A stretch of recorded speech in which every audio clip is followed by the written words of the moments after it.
আসসালামু আলাইকুম। আমি সাবিহা বিনতে সালাম, clinical dietician, square hospital. Ramzan শুধু ইবাদতের মাস নয়, এটি আত্মসংযম, ধৈর্য ও আত্মশুদ্ধি মাস।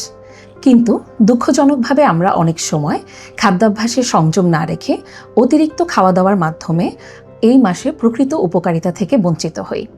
অথচ স্বাস্থ্যকর খাদ্যাভ্যাস মেনে চললে রমজান হতে পারে আমাদের শারীরিক ও মানসিক সুস্থতার এক সুবর্ণ সুযোগ। আজ আমি সংক্ষেপে বলবো কিভাবে রমজানে স্বাস্থ্যকর খাদ্যাভ্যাস মেনে চলা যায়। প্রথমেই আসি সেহরির গুরুত্বে। অনেকেই ঘুমের ব্যাঘাত হবে মনে করে সেহরি স্কিপ করে যান, যা মোটেও ঠিক নয়। সেহরি আমাদের সারাদিনের শক্তির প্রধান উৎস।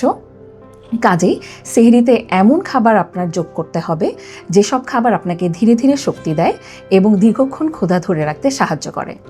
এক্ষেত্রে আপনার খাদ্য তালিকায় অন্তর্ভুক্ত করুন কমপ্লেক্স কার্বোহাইড্রেট জাতীয় খাবার, যেমন আটার রুটি, ওটস, লাল চালের ভাত ইত্যাদি।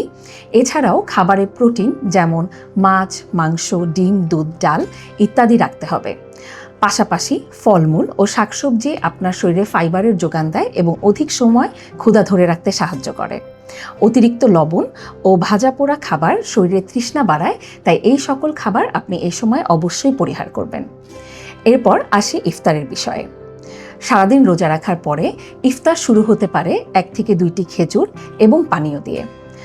এক্ষেত্রে আপনি ধীরে ধীরে খাবারে আপনার সুষম খাবার যোগ করতে পারেন।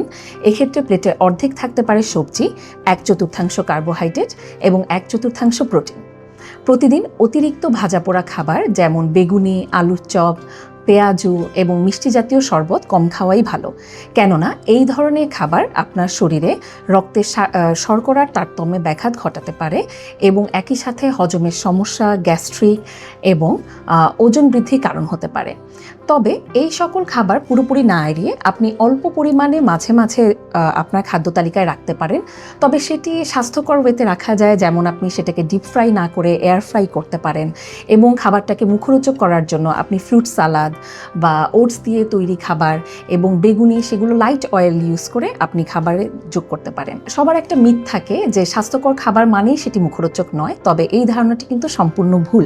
অল্প তেল ব্যবহার করে আপনি প্রোটিন, কার্বোহাইড্রেট, ফ্যাট সবকিছু সংমিশ্রণ করেই কিন্তু খাবারটাকে চাইলে মুখরোচক পেতে পরিবেশন করতে পারেন। পরিশেষে বলতে চাই, রমজান আমাদের শুধু আত্মসংযম শেখায় না।